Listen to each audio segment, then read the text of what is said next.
আসসালামু আলাইকুম রহমতুল্লাহ বরকাত। আলহামদুলিল্লাহ ওসলাত ওসালাম আলামাল্লা নবিয়া বাহাদা আম্মাবাদ। সুপ্রিয় দর্শক, মানাহিল টিভির পক্ষ থেকে আপনাদেরকে স্বাগতম। আজকে আমি একটি বিষয় নিয়ে আলোচনা করব, সেটা হলো তারাবির 4 রাকাত নামাজ পর জিকির আসকার বা তাসবিহ পড়া সুন্নাহ কিনা।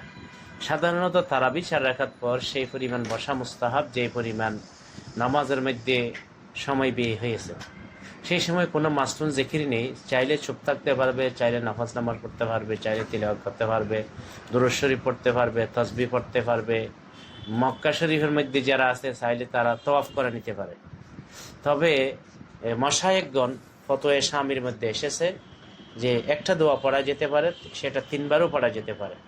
এটা হলো সুবহানা জিল মুলকি ওয়াল মালাকুত, সুবহানা জিল ইজ্জাতি ওয়াল আজমাতি ওয়াল কুদরাতি ওয়াল কিবরিয়াই ওয়াল জাবারুত, সুবহানাল মালিকিল হাইয়্যিল্লাযী লা ইয়ামুত, সুবহান কুদ্দুসুন রাব্বুল মালাইকাতি ওয়ার রূহ, লা ইলাহা ইল্লাল্লাহু নাস্তাগফিরুল্লাহ নাসআলুকাল জান্নাতা ওয়া নাউযু বিকা মিনান নার। এই দোয়াটা ফতোয়া শামির বর্ণনার মতে পড়া যেতে পারে। তবে এটা মহানবী সাল্লাল্লাহু আলাইহি ওয়াসাল্লাম থেকে বর্ণিত নয়, এটা বুজুর্গ উলামায়ে কেরাম এটা ওনারা একটা তসবিহ বানিয়েছেন। এটা চাইলে পড়তে পারে, কিন্তু এটা পড়া জরুরি নয়, এটা পড়া মুস্তাহাব বা সুন্নাহও নয়, জায়েজ রয়েছে। এবং এছাড়া অন্য যে কোনো জিকির আজকারও জায়েজ রয়েছে।